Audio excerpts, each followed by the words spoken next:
Talentos na Tempo, com Disraeli Ponte. Toda quinta, 14h, aqui na Tempo FM.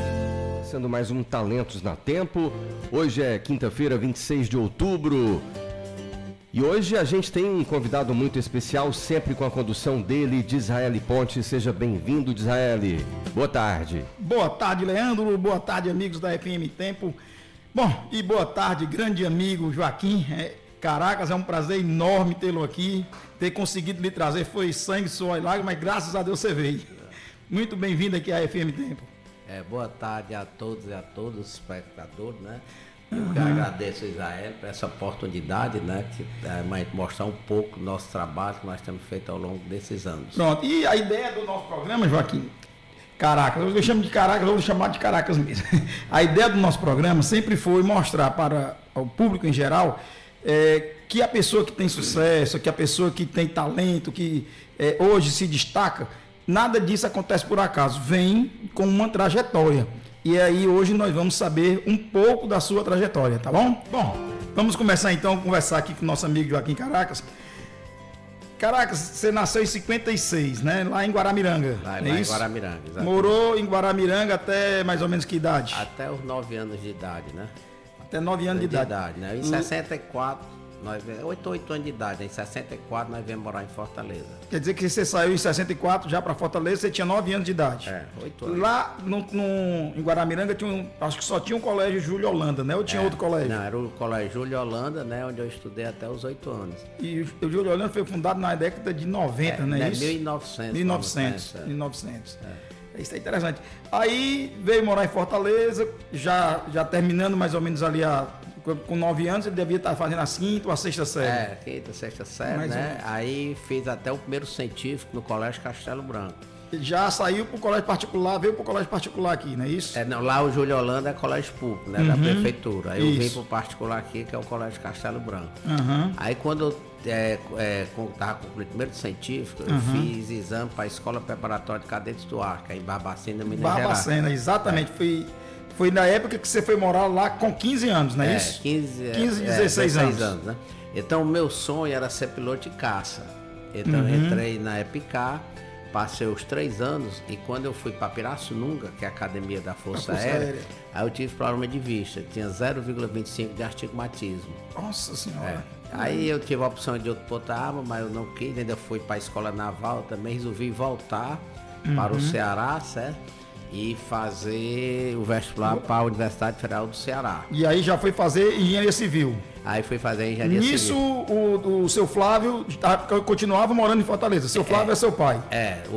Em 64, quando nós viemos morar em Fortaleza, veio toda a família. E lá na época, era, por exemplo, a fazenda de café, a do meu avô, depois do meu pai, né? A gente vivia numa situação muito confortável. Mas na década de 60, depois de 60 para frente, começou a concorrência do Sul, muito acidentado, né? O Sul começou a mecanizar. Exatamente. E lá não deu para mecanizar, né? Então as coisas já não vinham tão bem, né? Então quando nós viemos morar em 64 em Fortaleza, o meu pai era muito amigo da época do governador, do Vigílio Távora, né? Que era o governador. O Vigílio ia passar férias lá em casa. Então, ele veio, aí o Vigílio botou meu pai para ser o diretor do frigorífico industrial de Fortaleza. Aí depois, aí morando na casa na Aldeota, casa muito boa, lá em casa era um Maverick, e continuamos no bem bom. Eu vou para Epicar, certo? Quando eu retorno, passei para engenharia, aí o Adalto Bezerra assume o mandato de governador no lugar do Vigílio Távora. Do Vigílio, o Vigílio já vinha, né? Mas o Vigílio deixou de ser governador, foi governador, mas o meu pai tinha um relacionamento muito bom com ele. E na época, né, o Adalto resolveu tirar a turma do Vigílio, o primeiro foi o meu pai. Então... O primeiro da fila foi logo ele.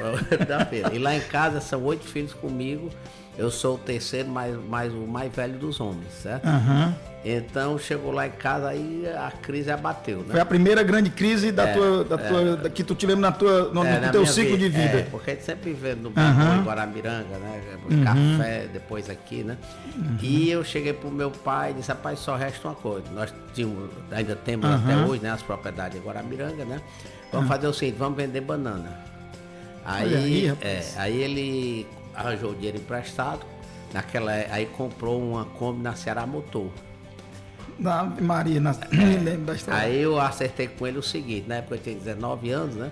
Acertei com ele o seguinte, o senhor fica na produção e eu vou para comercialização. Então ele voltou a morar em Guaramiranga. Aí voltou para Guaramiranga e eu fui a primeira viagem com ele, né? Na Kombi, né? Aí chegamos lá, carreguei a Kombi e voltei para vender a primeira leva de banana. Eu sei que eu terminei na favela do Dendê. Ei, ali perto da Unifor. Da Unifor, a Kombi atolar, eu botava o menino para ajudar, ele mesmo despachava a banana, né? E foi da segunda a terceira. Teve dia que eu saía 4 horas da manhã, dava a primeira carrada, aí voltava, dava a segunda e dormia com a Kombi Mas carregada tinha algum irmão teu que ficava junto contigo nessa tarefa aí? Depois, no momento de um ano, aí o meu irmão estava no colégio naval na época, aí depois ele voltou.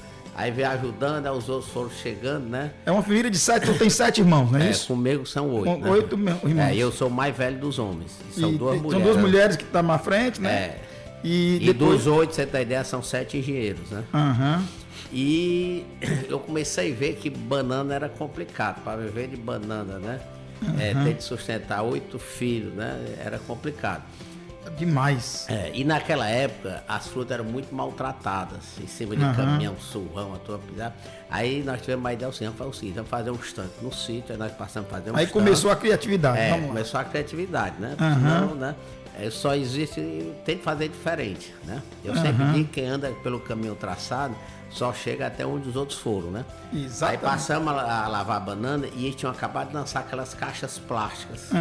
Aí nós compramos, um monte de dinheiro, compramos as caixas plásticas. Aí o que é que eu fazia? Lavava a banana com detergente, certo?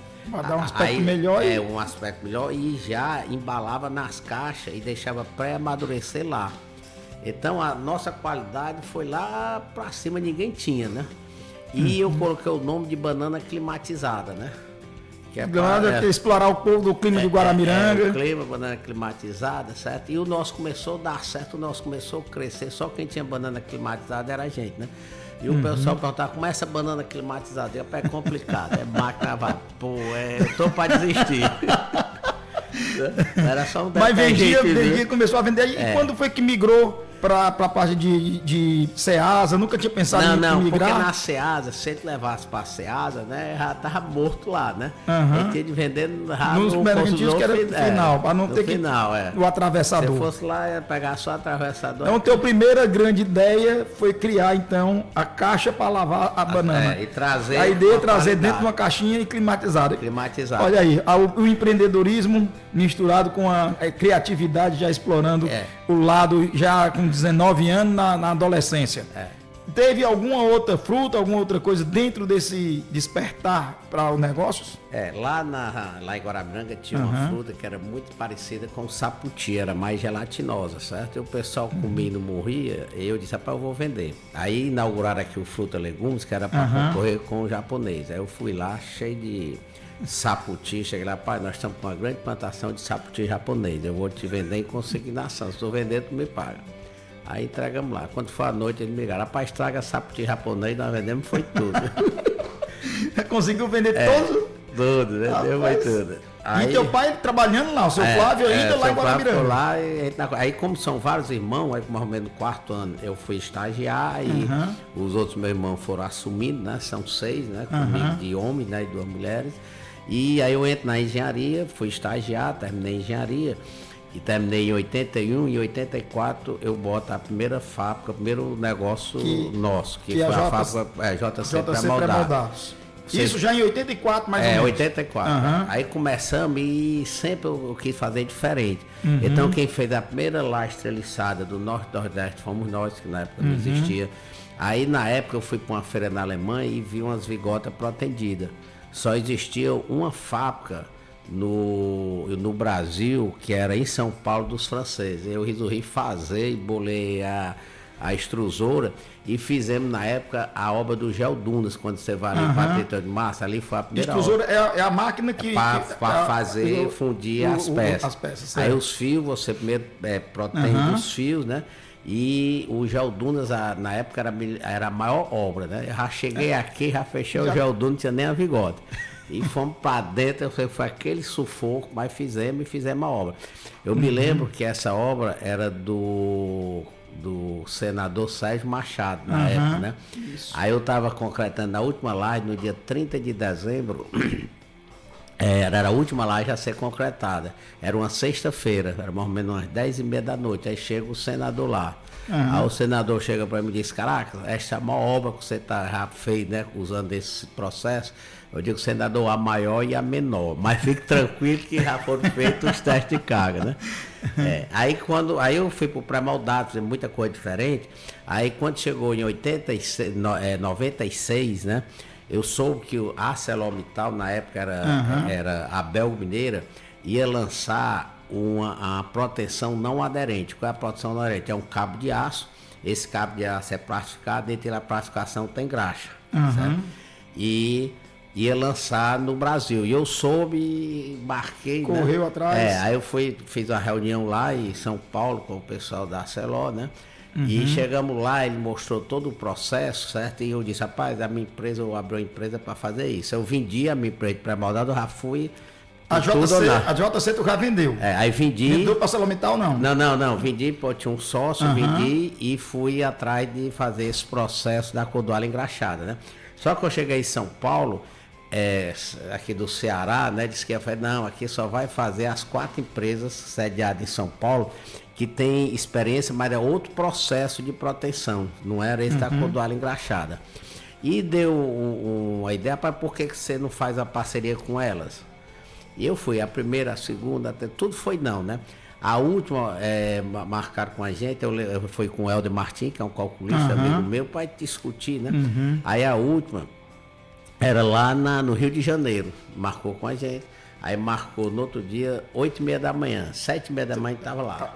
Aí agora vai dar certo, né? Aí era o Evandro da MAC, lembro que fosse hoje, ele chegou. Isso já no Rio, né? No Rio, né?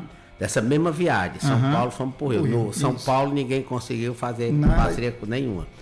Aí chegamos no Rio, sentamos com ele, aí ele chegou para rapaz, isso não presta não. E solventes vão usar até 6 metros e tudo, né? Tudo bem, o problema, porque eles fizeram um acordo com a ArcelorMittal, mas tinham medo e é um sistema mais fácil de ter concorrentes lá na frente, né? Então eles fecharam um acordo, mas estavam boicotando, né? Aí nós voltamos pro hotel, o nosso voo só era meia-noite, né? Tava ali em Copacabana, depois vamos pra praia, não tem outra coisa pra fazer. Aí chegamos na praia, tomamos a primeira cerveja, né? Aí eu disse, rapaz, eu tive uma ideia. Qual é? Rumo aos Estados Unidos, né? Não dá aqui ninguém, né? Conversando, aí criou outra ideia. E não tinha nem na norma brasileira, certo? Aí eu disse, rapaz, deixa comigo, como eu fiz Epicar, eu tinha um colega meu que fez a mesma coisa, saiu, fez a engenharia e morava nos Estados Unidos. Eu disse, para eu chegar amanhã em Fortaleza, eu vou ligar para ele ver se consegue alguma empresa que dê suporte para a gente. Isso foi no dia 24 de outubro de 1996. Por que eu me lembro da data? Porque coincidentemente era o aniversário da minha esposa, né? 4 de outubro. 24 de outubro. Aí, meu amigo, na terceira cerveja já tinha obra, na quinta era obra para todo canto, né? Aí eu volto para Fortaleza, né? Aí chega aqui em Fortaleza, a primeira coisa foi ligar pro Marcos Bruno Vitoriano de Azevedo, estudou comigo na Epicar, pro estado de rapaz, eu tô querendo fazer isso aí, mas eu preciso de um suporte técnico que não tem na norma do Brasil. Todo dia eu ligava para ele, né? Até final de novembro, entrando para dezembro, né? Ele chegou e disse, rapaz, eu descobri aqui uma empresa americana, que é a DAT Corporation do Bijalame, que é a empresa mais conceituada aqui nos Estados Unidos sobre esse processo, né? Aí me deu o fax. Aí na época era o fax, não tinha fax, e-mail, não tinha... Aí nós redigimos um fax e mandamos.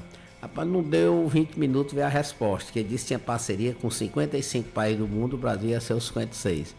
Aí já estava entrando em dezembro, ele achou, não, vamos fazer o seguinte, eu vou marcar com você no dia 2 de janeiro de 1997. Certo? Porque dezembro aqui é muita festa, né? Não vai dar certo. Aí, dia 2 de janeiro de 97, nós fomos para os Estados Unidos, certo? Isso não existia no Brasil. A Celor, época Belgo Mineira, ia fabricar, né? E nós fomos para os Estados Unidos. Aí lá aprendemos a calcular. Eu fui trabalhar como operário nas obras para aprender a fazer e voltamos para o Ceará. Aí na volta, eu tinha 2 prédios aqui, que é o Yacht Plaza, que é o do final da Beira-Mar. Beira-Mar. E tem a Torre Sansumon. A Torre Santos Dumont, os vãos eram muito grandes, então o concreto armado já começa a ficar complicado. Então esses dois, e o Yacht Plaza, na época, ele tinha problema de altura, E o limite. vento, não sei se o vento influencia. Não tem problema, tem limite de altura. Só que no nosso caso, as vigas ficam embutidas na laje. Então com isso aí ele ganhava um andar. Certo? E um andar ali, ele pagava, né, um andar cheio de flat ali, né, pagava a estrutura. Eu sei o seguinte, nós fechamos mais 2 obras. De teste, logo quando mais voltou aos 2, Estados Unidos. já voltamos. Como era o nome da empresa que tu conseguiu lá, ainda lembra? Adapt Corporation. Adapt Corporation. do Bijalando. Hoje nosso amigo, e inclusive uma das nossas estagiárias, depois de vir aqui, muito tempo foi E ela ainda existe lá? Foi vendida agora para outra empresa. O doutor Bijan já está com uns 80 e poucos Nisso anos. tu já tinha o quê? Uns 30? 27? Não, já tinha uns 35, 36 37 anos, É. 35 anos. 35. Tudo isso que você falou até agora serve para explicar pra gente que você sai já cansado, vai para uma reunião já querendo meio que desistir, o voo era meia-noite, resolve tomar uma cerveja na praia de Copacabana, dá o estado de ir para os Estados Unidos e uma revolução grande na tua vida. Isso aí é ser proativo, na minha opção. Quero que tu conte aí para mim a história do padre e do motorista de ônibus. Como é que era a história aí? O motorista de ônibus tomava todas, né? E o padre sempre rezando. Aí teve os 2 morreram e chegaram os 2 no céu. E o São Pedro disse, rapaz, só tem vaga para um, certo? E na hora de escolher, ele escolheu o motorista. E o padre veio Querendo reclamar. explicação. Rapaz, mas não estou entendendo, né? Não, rapaz, porque na vida você tem que ser bem proativo. Por exemplo, você rezava as missas e ficava todo mundo dormindo. E o motorista de ônibus, como ele bebia todas, quando ele ia dirigir o ônibus, aí todo mundo estava rezando com medo. Então realmente. Ele usava de uma artimanha, mas o objetivo que ele queria que era que todo mundo rezasse, ele rezava. Rezava, Usando a turma dormia. Mas vamos lá, nós estávamos, então, você saiu, tinha ido para os Estados Unidos, tinha conseguido a empresa norte-americana, Adapt Corporation. E voltou para o Fortaleza, já com uma, digamos assim, representando eles aqui no Brasil, é isso? Não, aí lá era mais só para a gente aprender, né? Eu fiz uma parceria com eles, para tudo assim, no começo a gente ia ter muitas dúvidas, né? Tudo que a gente fosse de dúvida, ele ia dando esse respaldo técnico pra gente, certo? Então nós fechamos essas 2 obras, só que até então não tinha ainda a cordoalha, porque a cordoalha, e eu dei muita sorte que em 97, quando nós começamos, esse material eu importei, certo? Que era tudo aquela novidade. E o real era mais valorizado que o dólar, demos essa sorte, era 0,90 e pouco. E a ArcelorMittal só ia vender esses cabos para o pessoal de São Paulo. Aí eu fechei essas 2 obras, já estava fazendo a importação ainda para Que foi o hotel, o Flat, né? Não, eram os 2 daqui. O Flat lá na Beira-Mar e a Torre Santos Dumont. Aí no dia que eu liguei para a Arcelor, rapaz, começaram a obra 0, né? Não tinha nenhuma obra, né? Aí eu disse, rapaz, me fala o seguinte, manda uma proposta de 70 toneladas. Eu disse, mas como assim? Rapaz, tem 2 obras. Aí pronto, aí que nós começamos, eles viram que eles estavam sendo boicotados, né? Aí passaram para o nosso lado. Mas vocês terem ideia, em 1998 a revista Empreiteira anunciava que a maior obra de proteção do Brasil estava sendo feita pela empresa cearense, que era o Hotel Blue Tree, né? Que era em Salvador, né? Não, lá em Brasília. É Brasília, desculpa, não sei porque eu tô com Salvador na cabeça. Então, um ano depois já tinha a maior obra do Brasil. Como foi que eu fui fechar essa obra? Quando eu comecei eu tinha 2 equipamentos. Quando eu fui fechar essa obra já tinha 4 equipamentos. Aí eu fui para fechar essa obra, certo? Aí a passagem eu comprei de 10 vezes, né? No começo tudo é muito difícil. É muito difícil, muito complicado, é verdade. E na hora lá de fechar o contrato, a parte técnica nossa estava perfeita. Nós estudamos, eu digo assim, você tem, quer dizer, tudo que nós fizemos com conhecimento, vamos estudar, tudo com segurança, né? Uma aventura balizada. Calculada. Aí na hora de fechar a obra, os caras, peraí, quantos equipamentos você tem? Você quer vir fazer a obra? Não, rapaz, não é problema não, eu tenho 28. Tinha 4. Mas que dava conta de os 28. Aí eu volto, era cheque pré-datado e fizemos a obra. Eu chego para hoje lá na empresa, eu tenho um departamento só para pensar, eu trouxe muita gente do IDA, do IME. Hoje eu tenho o pessoal para pensar, que é o Lucas, é o Ian, é o Carlos, é o Walter, é o Marco Caracas, né?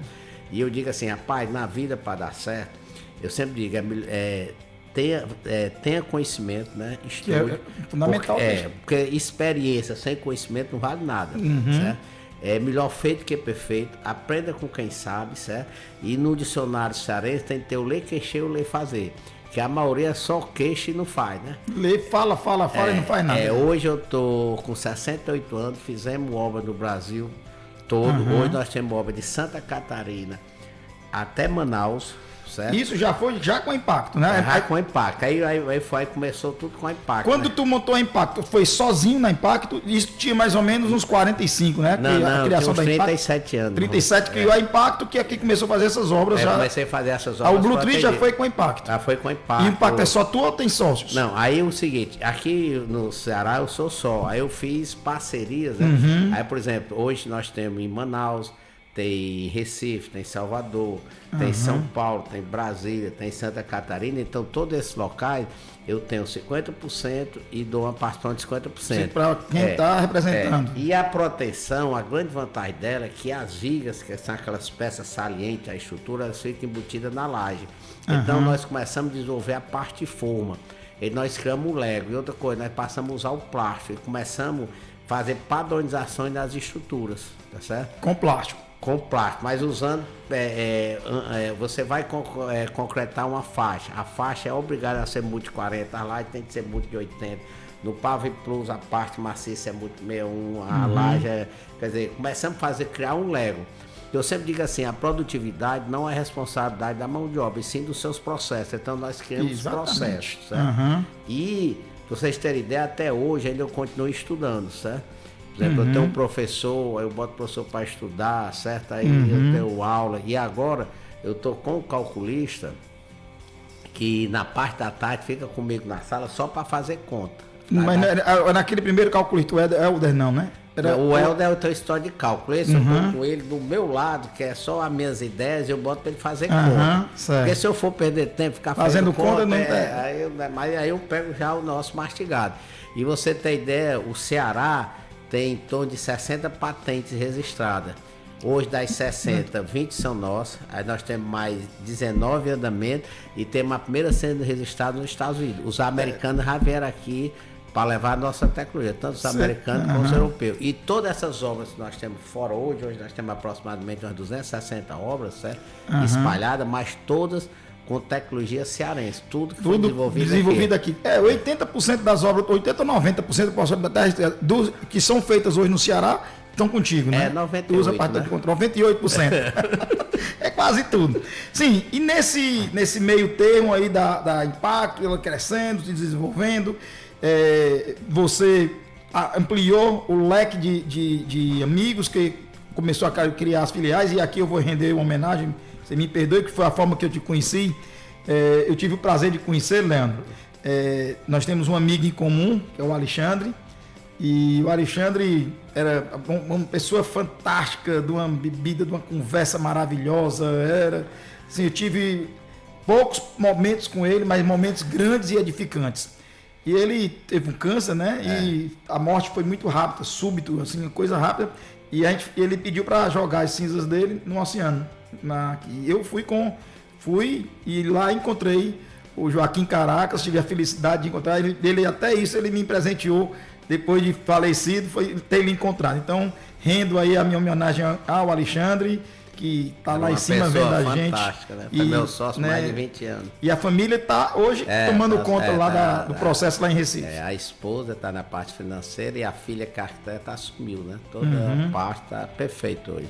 Mas voltando para a gente, aí a Impacto desenvolve, tu começa a ter ideias mais que inovadoras. Por exemplo, como é que surgiu a ideia de fazer um museu? Vamos pular antes do museu, vamos para o hotel. Como é que tu conseguiu visualizar? Eu acho que na vida, né, dinheiro não vale nada, certo? Eu acho que na vida dinheiro não vale nada. Eu acho que você tem que passar por essa vida e deixar um legado. E como eu falei, eu sou de Guaramiranga, eu resolvi fazer um hotel em Guaramiranga num nível, né, perfeito, para deixar um legado para a cidade, né? E fiz o museu, o hotel todo de plástico reciclado. É o primeiro hotel do mundo feito de plástico, certo? E o pessoal no começo dizia que não ia dar certo e tal, né? Mas eu digo, mas vai dar certo. E hoje é o Hotel Vale das Nuvens, né? É um dos hotéis mais procurados na Serra. Não tem... É o melhor hotel de Guaramiranga, incondicionalmente, No final indiscutivelmente. de semana não tem baixa estação durante o ano. E eu resolvi fazer o seguinte, ó, eu vou começar a pagar minhas dívidas, né? Eu fui de Guaramiranga, fiz o hotel e presenteei a cidade, né? E eu fui da Epicar. Não, eu vou fazer a réplica da escola no hotel. E fiz a réplica da escola e fiz o museu da nossa turma lá, certo? Esse museu, dentro da Força Aérea, né, deu uma oxigenada tão grande que hoje nós temos um Chavante, um MX, um T-25, dois simuladores. O 4 já chegou, não? E vai chegar um helicóptero da Guerra do Vietnã. O helicóptero não chegou ainda, não? Não chegou não, mas tudo 0800. E eu resolvi começar a prestigiar pessoas que fizeram diferença para o Brasil, certo? E eu fui pesquisar. E encontrei o presidente da República, assinou o decreto do ITA de Guaramiranga, que é o presidente José Linhares. Foi. Tem uma homenagem para ele lá no museu, né? Lá no museu. E o idealizador do ITA é um cearense que é o Montenegro. Então lá você encontra os dois em tamanho real e eles contam a história. E aí você encontra o único sul-americano que ganhou uma pedra da lua, certo? Esse sul-americano que ganhou uma pedra da lua é de Guaramiranga, é o Fernando Mendonça. Está com 99 anos e está trabalhando no projeto para gerar energia através da fotossíntese. Aí encontramos a primeira mulher que tirou o brevet no Norte e Nordeste das feiras do Brasil, é de Guaramiranga. O Luiz Severiano Ribeiro é de Guaramiranga. Então nós resolvemos prestigiar todo esse pessoal, né? E temos participação chegando aqui, Dizaeli. Vamos lá. Lorena Santiago mandou essa mensagem aqui para o Joaquim. Boa tarde, Dizaeli, ouvintes do programa Talentos na Tempo. Joaquim, eu tive o prazer de conhecer o seu hotel em Guaramiranga. Parabéns pelo seu empreendimento turístico. Um grande abraço. Obrigado aí, Lorena. Bom, vamos voltar aqui, Leandro. E Joaquim Caraca, nós temos duas histórias que eu queria que você contasse depois para a gente conversar. Mas antes, eu queria que você finalizasse o que é que tem de obras novas que vai ter do vizinho ao museu. Você esqueceu de falar do simulador, né? Nós temos simulador, hoje você chega lá, bota o simulador e faz um voo para Guaramiranga. É fantástico, gente, é fantástico. O museu é a coisa mais linda. Quem gosta de avião, eu vou aproveitar, tá vendo aqui no Ceará hoje a Expo, tá sendo uma feira que está sendo lá no M. Dias Branco. Infelizmente, hoje é o último dia, mas eu queria parabenizar o pessoal da G2C pela organização, pela forma que está fazendo essa feira de aviação, que com certeza trouxe grandes novidades, grandes coisas boas para o mundo de aviação aqui de Fortaleza. Bom, mas vamos lá. Você estava dizendo aqui agora que vai ser construído a réplica de quê? Lá vai ser construída agora a réplica da Casa do Santos Dumont, que é em Petrópolis. Com alguns pertencem dele e outros nós vamos copiar. Então nós vamos ter agora duas casas do Santos Dumont, uma em Petrópolis, outra em Guaramiranga. Olha que coisa boa. Eu tenho certeza que nós estamos deixando um legado para o Ceará e Guaramiranga vai ficar conhecido. Mas conseguiu isso como? Isso aí tudo começou com o museu, né? Fizemos um museu da nossa turma, né? Isso rodou em toda a Força Aérea, tá certo? E nós conseguimos, tem o professor Tarcísio, foi nosso professor na época da Epicar, né? Que está intermediando isso aí, né? E essa semana nós fomos o pessoal da Embraer, nós fizemos um coquetel lá. Eles vieram lá terça-feira à noite contigo. Terça-feira à noite, foi o professor Tarcísio e selamos essa parceria, né? Então, mas, se eu não me engano, tu tinha me falado que já tinha recebido muita coisa de Santos Dumont, né? Não, ainda essa história não. Já tinha caminhado, né? A ideia, né, é receber algumas coisas dele e as outras nós fizemos uma parceria com o Senai. O Senai tem uma puta no estrutura. O Senai aqui em Fortaleza. O Senai, com scan e tudinho. Então eles vão para São Paulo, vão pegar, vão ter algumas coisas originais e outras cópias, né? E só voltar aqui um pouquinho. Também falou uma época aí que estava ajeitando a fachada do Colégio Júlio Holanda. Terminou? Terminei, né? O Júlio Holanda foi o colégio que eu estudei, né? E estava sendo feita a reforma do colégio. E eu assumi a fachada e deixei exatamente do jeito que ela foi construída. Igual quando tu tinha 9 anos. Hoje é o prédio mais bonito em Guaramiranga. Bom, então vamos aqui para duas histórias interessantes dele. A vida dele é movida de histórias interessantes. Um dia estava no seu trabalho, ligou o hoje senador e na época secretário de obras, Camilo Santana. Como foi essa história? Ele ligou pedindo para tu construir um... Como eu estava com esse projeto de plástico, né, na construção civil e fiz hotel, aí ele disse que estava querendo desenvolver um banheiro, né, para sair botando aí nas comunidades que fosse nosso rápido. Porque os banheiros que eles estavam fazendo é alvenaria, tem que ter alvenaria, mão de obra, eletricista. É uma complicação. Aí ele foi no escritório, aí eu vou desenvolver. Aí liguei para ele, Camilo, o banheiro está pronto. Ele foi lá, gostou, né? Aí no outro dia ele me liga, o Cid quer conhecer. Cid Gomes era o governador na época. Aí nós fomos montar lá no Palácio, né? Lá no Cambeba, né? Na realidade. Aí eu cheguei pro pessoal, rapaz, esse nós tínhamos levado uns 10 minutos, rapaz, vamos melhorar. Aí passei o dia com o pessoal, monta, agora vamos fazer o Cid, esse nós vamos levar completo. Aí tava lá o governador, né? O Cid, né? Aí tava o Camilo Santana, né? Aí começamos o banheiro. Entregamos o banheiro com caixa d'água, sanitário, energia elétrica, né, tudo pronto. Nós entregamos em 6 minutos e 10 6 minutos já pronto para dar descarga. Se quiserem ver no YouTube, é só botar banheiro de plástico, Engenheiro Joaquim Caracas, vocês olham. Isso tá aí a dica. Veja no YouTube, banheiro de plástico Joaquim Caracas. Botou e escreveu isso aí, você vai ver, tem a filmagem da obra. Tem. E aí eu disse, rapaz, se alguém tiver algum problema intestinal, se esperar 6 minutos, nós podemos resolver. Ave Maria. E outra história interessante, né? Você vê que quem mais passa a gente pro ITA é o Ceará, mas porque isso é um projeto. Na década de 80, o Colégio GEL implantou os cursos preparatórios ITA, é verdade. IME, EPICAR, Jorge Hélio fazia parte dessa. E o nosso começou a dar certo. Aí os outros colégios viram que estavam para trás e copiaram e começou a concorrência. E aí eu botei no meu grupo de EPICAR, né? Hoje nós temos um grupo. E botei o resultado do penúltimo resultado do ITA, né? O Ceará passou 61, São Paulo 55, Rio de Janeiro 19, os outros 3, 2, 1, né? Se tivesse São Paulo, juntando todos eles, não dá metade do Ceará. Aí o Fontoura, que estudou comigo... Pronto, eu até me lembrar o nome dele, Fontoura, estudou comigo, né? Aí ele mandou a mensagem. Eu coloquei lá no museu. Aí diz o seguinte, quando eu era chefe de departamento da EPICAR e da AFA, né? Começamos a verificar que dos 50 em primeiro lugar, 30 eram cearenses. Então chegamos à conclusão que estava havendo vazamento de prova no Ceará. Aí por conta disso abrimos uma investigação no Ceará. No final verificamos que tudo não tinha nada de anormal, tudo era correto. Aí ele disse, a única coisa que eu concluo é que os cearenses são os mais inteligentes do Brasil. Parabéns aos cearenses, um caso a ser estudado. Aí eu coloquei esse depoimento lá no museu. No museu. E ele houve mesmo junto de pessoas para verificar se estava tendo esse vazamento? Foi feito a investigação. Foi feita a auditoria. Ele mostra lá que por conta disso abriram investigação no Ceará, tudo. E no final nada disso estava acontecendo, tudo era real. Agora, tudo isso por causa de um projeto. Dentro de um projeto que foi feito sempre. Aqui, o Ceará hoje é riquíssimo de projetos. Você vê, por exemplo, a educação de Sobral. Não é para falar porque eu sou de Sobral, mas você vê que foi baseado em projetos. Hoje é o melhor estudo, a melhor educação do Brasil. Um dos melhores do mundo é a educação de Sobral. As escolas técnicas, né? Perfeitas. Perfeitas, Aí eu trouxe o Paulo, que é do Social da ArcelorMittal, mora em Ribeirão Preto. E antes da pandemia, dava uma matéria lá que eu queria formar essa meninada na parte de proteção.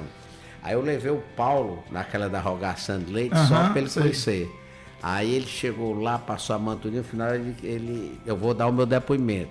Eu moro numa cidade mais rica do Brasil, que é Ribeirão Preto. E lá nós interagimos com as escolas públicas. Só que a escola pública, para encostar em você, vai ter que demorar muito. Esse depoimento dele, né? Coisa importante. Bom, para encerrarmos bem rapidinho, Leandro, eu sei que já está passando um pouquinho do tempo, mas isso aqui não pode deixar de... Nós temos também a novidade que você estava me falando aqui, que o ITA vai abrir o curso dela aqui. E dentro desse curso vai haver a primeira faculdade de engenharia. Que faculdade, qual é o curso? É a Engenharia de Energias Renováveis. Vai ser o primeiro curso do Brasil, né? Quer dizer, para o Nordeste, e nós temos um potencial muito grande de energia eólica, solar, isso vai ser o nosso, assim... que ninguém tem ideia, né, do tamanho disso aí. Com o advento da chegada do ITA aqui, nós vamos ter o primeiro curso, vai ser incluído, vai ser legalizado pelo MEC, de curso de engenharia de energias renováveis. Você vê o nosso objetivo, né? Hoje é uma realidade, né? Mas não existe um curso específico para Querendo ou não isso. querendo, sabendo, tu já começou com isso há muito tempo, né? Tu já vem fazendo isso há muito tempo, né? Já dei muita palestra no ITA, certo? Pois é, gente, infelizmente, O legado que o deixou tempo Jorge. já está encerrando e eu queria apenas, como eu faço no final de todo o programa, que no decorrer dessa vida, aí nós começamos com o Joaquim com 9 anos e terminamos aqui agora, recém-nascido, e agora terminamos ele com 68 anos.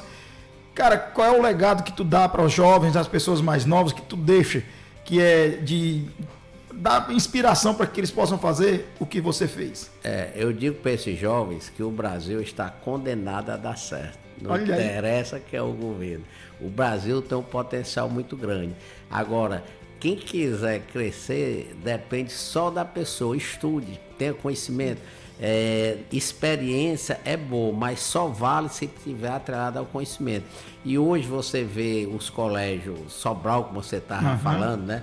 Tem tempo integral, tem muita tem coisa. tudo. Hoje não estuda quem não quer. E com qualidade. Então, gente, realmente eu me sinto aqui feliz, vou saudar aqui com o meu coração esbanjando felicidade, transbordando felicidade, porque consegui pegar um pouquinho de ti e passar para que muitas outras pessoas, principalmente mais jovens, pessoas de qualquer idade, se inspirem em você. Muitíssimo obrigado, Joaquim Caracas, por ter vindo e muitíssimo obrigado por ter aberto o seu coração para os ouvintes da FM Tempo. Eu é que agradeço o Israel, né, por essa oportunidade, né, para ele poder divulgar, né? E, pessoal, deixa um legado na sua vida, né? Exatamente, isso é da importante. vida. Isso aí você pode ter certeza que você contribuiu muito com muita gente para o desenvolvimento dessas pessoas. Bom, chegamos ao fim. Leandro, muito obrigado. Queria agradecer a Deus, queria agradecer ao Alex, a Zulay, a Carmen Duma, por ter aberto o espaço para a gente. Mais uma vez, agradecer. Fiquei muito feliz com a sua presença, Caracas. E, enfim, a todos que fazem parte aqui da FM Tempo. Leandro, muito obrigado e até quinta-feira que vem, se Deus quiser. Muito bem, Israel, e antes da gente se encerrar, eu queria só registrar aqui 2 participações de ouvintes que eu achei bem interessantes. Parabéns, senhor Caracas, o museu é show, sempre estou lá com meus amigos ciclistas. Um abraço do radialista Tony Silva, em Baturité. Eita, legal, né? Tony. E doutor Joaquim Caracas é o professor Pardal Cearense. Quem está mandando essa pra gente é o Marcelo Borges. Ele está parabenizando pela entrevista e dizendo que o Hotel Vale das Nuvens é um centro turístico cultural excepcional aqui no Ceará. Obrigado aí. Muito bem, Talentos da Tempo terminando, agradecendo aí a você que ficou aí na sintonia, para você que participou também do programa. Hoje recebemos aqui o empresário, empreendedor e engenheiro Joaquim Caracas. Foi um prazer conhecê-lo. Seja sempre bem-vindo. Obrigado, eu que agradeço. Dizael, prazer estar com você mais uma vez. Até a próxima quinta. Se Deus quiser e Ele há de querer. Tudo de bom. Um abraço. Obrigado.